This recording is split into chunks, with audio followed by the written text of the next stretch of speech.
There was a time when what was good for GM was good for America. I think it was Dwight Eisenhower's Secretary of the Treasury. I don't remember who said it, but in any case, it was a phrase that was popular back in the 50s and 60s and whatnot.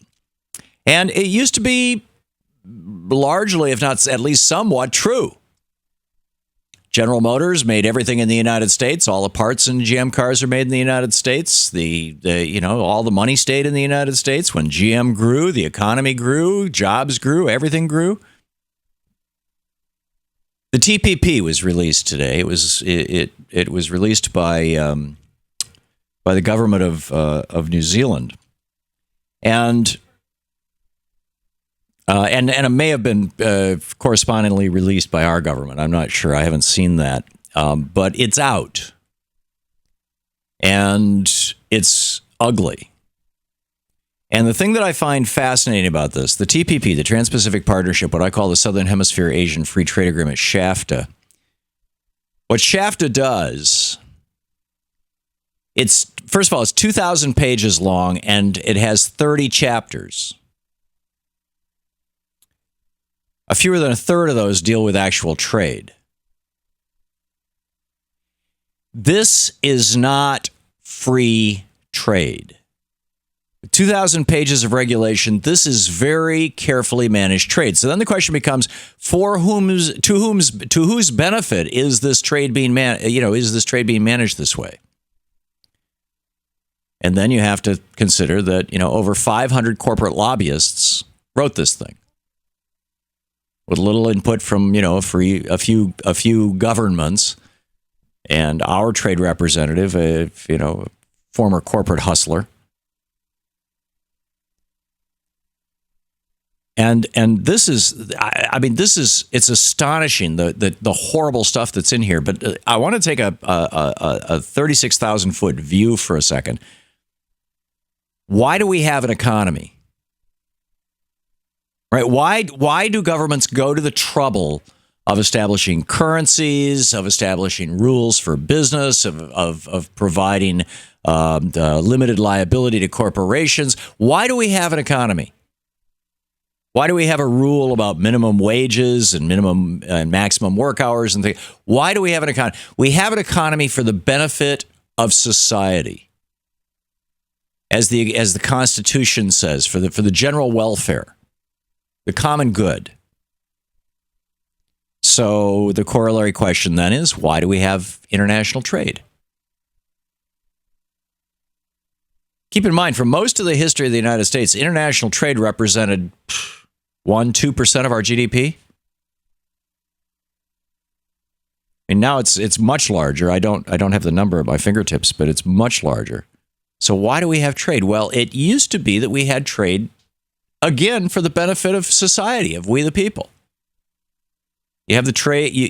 The reason you have trade is so that people have, if people want to have access to, French wines or cheese from the south of France, or if people want to have access to things that are not available in the United States. That's why you have trade. To increase the variety of products and services available to members of society in a way that increases the quality of life in a country. One of the reasons that you have trade, however, is not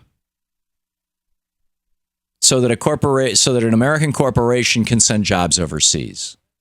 That was, basically not only never envisioned as one of the reasons for having international trade, but it was specifically outlawed by Alexander Hamilton in 1793, actually by George Washington. Alexander Hamilton proposed it in 1791. By 1793, George Washington had put most of these things into place, either through Congress, through executive action, or simply by policy. The things that Alexander Hamilton proposed in his report on manufacturers in 1791, which stood until the Reagan administration. And now we've had basically 43 years of consistent free trade presidents. Ronald Reagan, Bill Clinton, George W. Bush, and Barack Obama.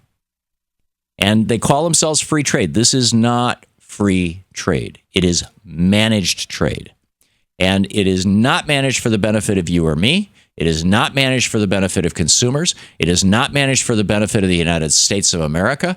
It is not managed for the benefit of the health and safety of any of its partner countries. It is managed almost exclusively for the profit of the corporations that wrote the free trade deal. And this truth you will find in all of these so-called free trade deals.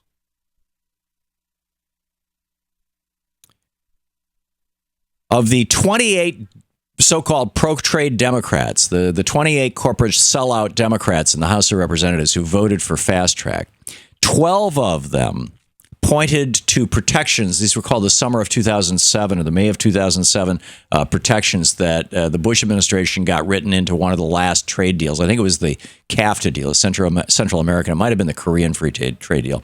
But they actually wrote in some protections for the environment. And 12 of those 28 Democrats who voted for fast track said, we will only vote for TPP if these protections for the environment are still in this trade deal. They're not there. But see, even that assumes that the trade deals are in some way some kind of legitimate thing. They're not.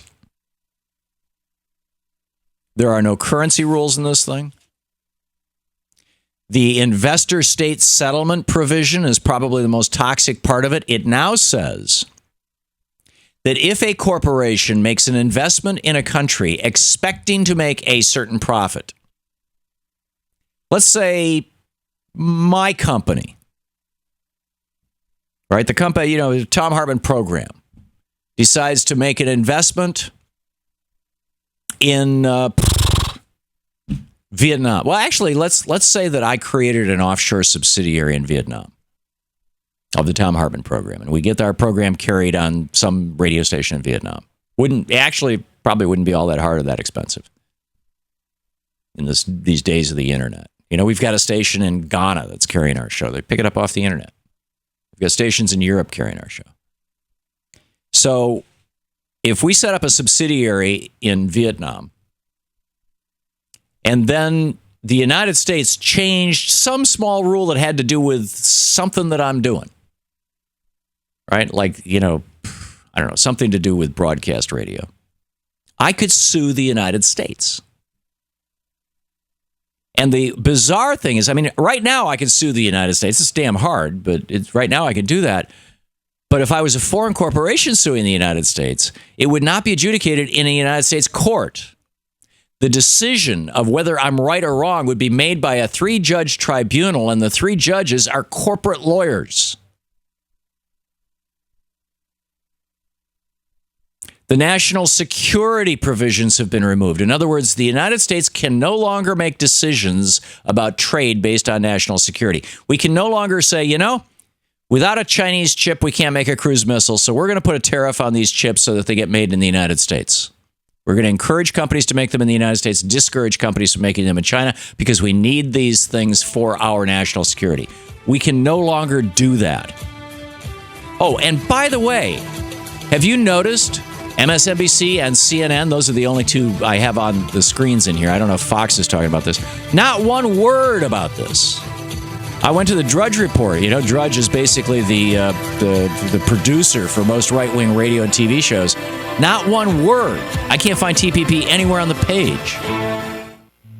This is the Thom Hartmann Program. The corporations are circling the wagons. The corporate media is in on it. And now, given what's on Drudge, it looks like the right-wingers are going to be with the corporations too.